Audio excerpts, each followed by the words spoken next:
Bueno, mi nombre es Andrés Sánchez Bodas, estoy en este momento en Lima, Perú. Hemos culminado un primer seminario de formación introductorio sobre el enfoque de Carl Rogers.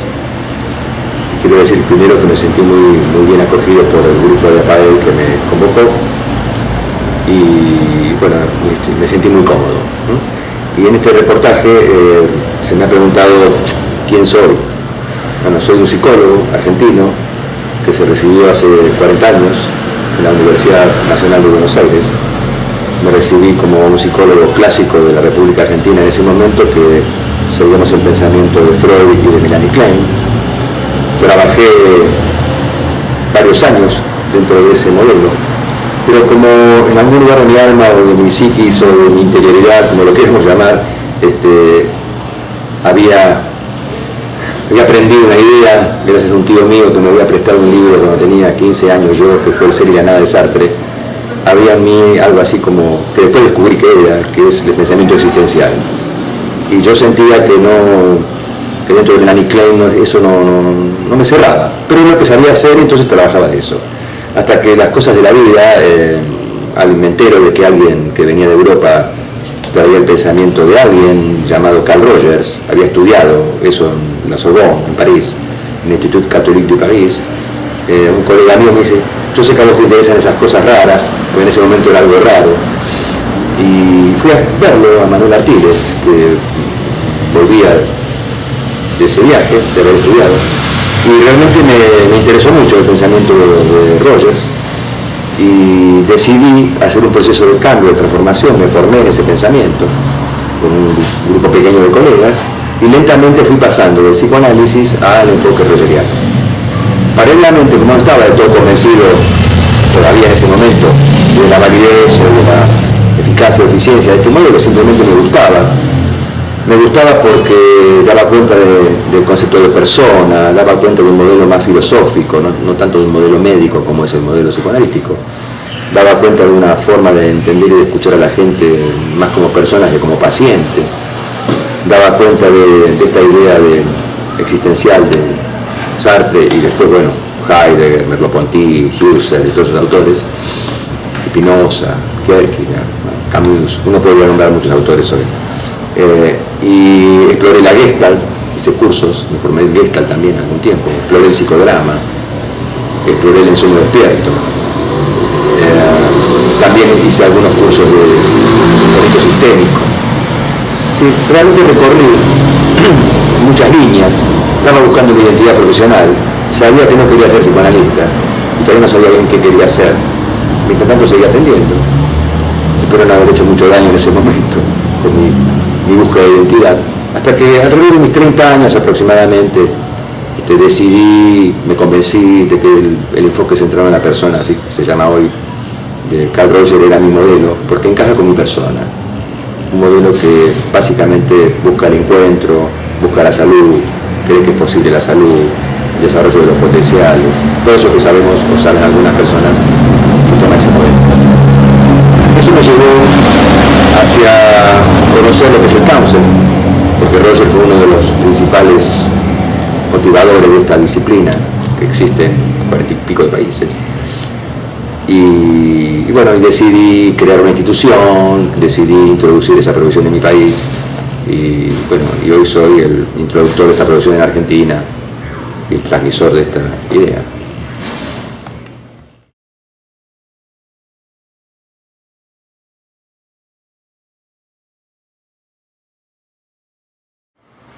Bueno, Carl Rogers fue, y digo fue porque nació en 1905 y murió en 1987, uno de los principales propulsores del movimiento humanístico de la psicología internacional. Fue un psicólogo, uno de los pocos psicólogos en la historia que creó una escuela, que creó una línea, y eso creo que no es casual, porque la línea es una línea psicológica, como dije, no una línea médica. Fue un empirista, fue un práctico, que durante muchos años asistió niños y después personas adultas, aislados de alguna manera en un momento de la historia norteamericana, en un pueblo llamado Rochester. Eso implicó que él, sin darse cuenta, y esto es lo gran valioso de este psicólogo, que empezó a transformar lo que le habían enseñado, y sin darse cuenta inventó una teoría, inventó un método, inventó una forma de ayudar a las personas a sentirse mejor, a lograr su bienestar. Cuando volvió, y esto es una metáfora, diríamos, chistosa, cuando volvió a la civilización académica en la Universidad de Wisconsin, porque lo contrataron para dar clases y estar ahí, y él comentaba lo que hacía y le decían: doctor, lo que usted hace no lo dijo nadie. Y entonces, ¿qué tuvo que hacer ahí? Ayudado por la universidad y sus alumnos, fue construyendo toda una teoría. Tuvo que ponerle nombre a lo que él hacía. Esto yo insisto mucho en esto, porque viste que vieron que hay muchas escuelas, muchos autores que teorizan sobre teoría, ¿no es cierto?, sobre la teoría de otro, y practican lo que practican sobre la teoría de otro. No está mal hacer eso tampoco, de alguna manera es lo que hacemos la mayoría. Él lo sacó de su propia empiria, de su propio trabajo, y creó un modelo que está considerado entre los 10 modelos más importantes de la psicoterapia y el counseling del mundo. Se han hecho encuestas, algunas lo posicionan en un cuarto lugar después de Freud, de Watson, de Skinner, ¿no? Y ha tenido influencias importantísimas en el mundo, la sigue teniendo, esencialmente en la psicoterapia, en la educación y algo que se conoce poco de él, que es el trabajo social político que hizo en los últimos años. En psicoterapia, porque creó un método terapéutico. En counseling, porque creó una forma de hacer counseling. En educación, porque se dedicó mucho a analizar la educación norteamericana, donde él vivía. Hizo tremendas críticas al sistema educativo americano y generó lo que se llama educación centrada en el alumno, de lo cual hay libros escritos. Hay uno que es Freedom to Learn, que es Libertad para Aprender, está traducido de varias maneras. Es un libro revolucionario. Fue por eso echado de muchos lugares. A veces yo lo comparo metafóricamente con Freud, ¿no? Que estos genios, cuando dicen cosas, a veces enojan mucho al establishment de esos lugares. Y fue muy criticado, entre otras cosas porque es un autor simple, sencillo en cómo escribe y profundo en lo que dice y hace. Y en la última etapa de Rogers, él decidió no ser más un terapeuta. Ya creo que había pasado su tiempo de atender personas y se dedicó a los grandes grupos, y toda su teoría de lo humano la fue aplicando en cómo mejorar los vínculos, y de hecho fue convocado a diferentes países, por ejemplo a Sudáfrica, para trabajar el tema del apartheid. Fue también convocado a Irlanda para unir grupos que todos sabemos que había y sigue habiendo grandes divisiones de católicos, protestantes. Y hacía grupos de encuentro donde estos líderes políticos, cuando podían conocer a su opositor como una persona, ¿no?, se sorprendían de pensar que enfrente, al que a lo mejor hasta ayer se estaban tirando tiros, era una persona igual que él. Eso ayudó mucho, tanto que fue candidato a Premio Nobel de la Paz. No se la dieron, pero fue propuesto varias veces por sus libros y sus aportes.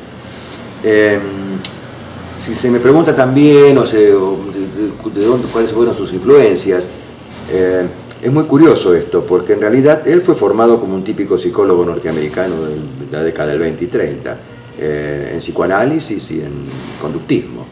Y vuelvo a repetir, desde la empiria, sin saberlo todavía, recién a los 40 y pico de años, él descubrió, gracias a sus alumnos, que era un existencialista y era un fenomenólogo. Y ahí él dice que empezó a leer a Husserl, empezó a leer a Heidegger. No lo dice en ningún lado, pero yo supongo que lo hizo también a Merleau-Ponty, porque es notorio la influencia de estos autores en los libros posteriores a esa época, a Kierkegaard también. Creo que el primer autor que leyó fue Kierkegaard, si no me olvidé.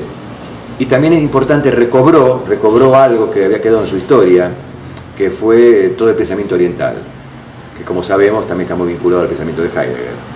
Y si uno lee sus textos es evidentísimo la influencia oriental.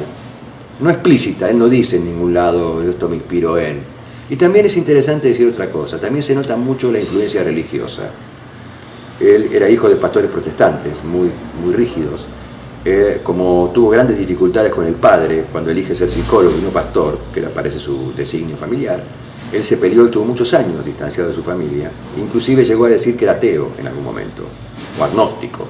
En realidad estaba enojado con el padre y alejado de la rigidez de la iglesia, en ese caso protestante. Pero en los últimos años, el último libro de él, antes de morirse, El camino del ser, A Way of Being en inglés, él habla de la trascendencia, se pregunta sobre Dios, se pregunta acerca de si eso es posible, ¿no? Bueno, eso sería una pequeña síntesis. Entonces, en realidad no tuvo influencias, es interesante decir esto, no tuvo influencias directas del existencialismo, fue un existencial sin saberlo. Después sí, se ocupó de estudiarlo, ¿se entiende? Los que somos seguidores de este autor, nos entramamos con él en función de que buscamos el pensamiento existencial, el pensamiento fenomenológico y el método, porque creemos que esa es la mejor manera de ayudar a las personas. No tuve posibilidades, lamentablemente, de conocerlo personalmente a Rogers, por una circunstancia que la comento. Cuando decido poner la carrera de counseling, que después puedo explicar de qué se trata, le escribo a Rogers. Esto fue en el año 1985, 1986, cuando inicio este proyecto, y él me responde y me apoya, y tengo varias cartas de él. Y cuando, la instalo la carrera, que es en el año 1987, le escribo a Rogers diciéndole, bueno, doctor, me gustaría que usted pudiera venir a Argentina y, establecer un vínculo, y no me responde las cartas, y me entero, meses después, en esa época no había mails, no había internet, eran cartas, que había fallecido en el mes de febrero de ese mismo año.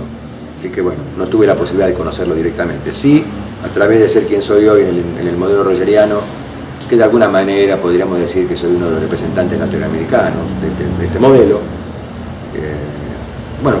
Me he vinculado casi todas las grandes figuras del enfoque norteamericanos, brasileros, ingleses, rusos, porque he participado de muchísimos congresos y encuentros de este modelo. Así que de hecho hay una red donde estamos en permanente contacto con todos los creadores en diferentes países.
Y en este reportaje se me ha preguntado quién soy.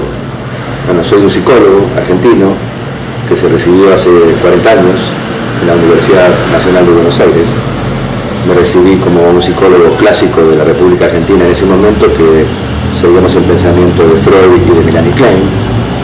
Trabajé varios años dentro de ese modelo, pero como en algún lugar de mi alma o de mi psiquis o de mi interioridad, como lo queremos llamar, había aprendido una idea gracias a un tío mío que me había prestado un libro cuando tenía 15 años yo, que fue El ser y la nada de Sartre. Había en mí algo así como, que después descubrí que es el pensamiento existencial. Y yo sentía que no... Mi nombre es Andrés Sánchez Bodas. Estoy en este momento en Lima, Perú. Hemos culminado un primer seminario de formación introductorio sobre el enfoque de Carl Rogers. Quiero decir primero que me sentí muy bien acogido por el grupo de APAEL que me convocó y me sentí muy cómodo, ¿no? Que dentro de Melanie Klein eso no me cerraba, pero era lo que sabía hacer, entonces trabajaba de eso. Hasta que las cosas de la vida, me entero de que alguien que venía de Europa traía el pensamiento de alguien llamado Carl Rogers, había estudiado eso en la Sorbonne, en París, en el Institut Catholique de París. Un colega mío me dice, yo sé que a vos te interesan esas cosas.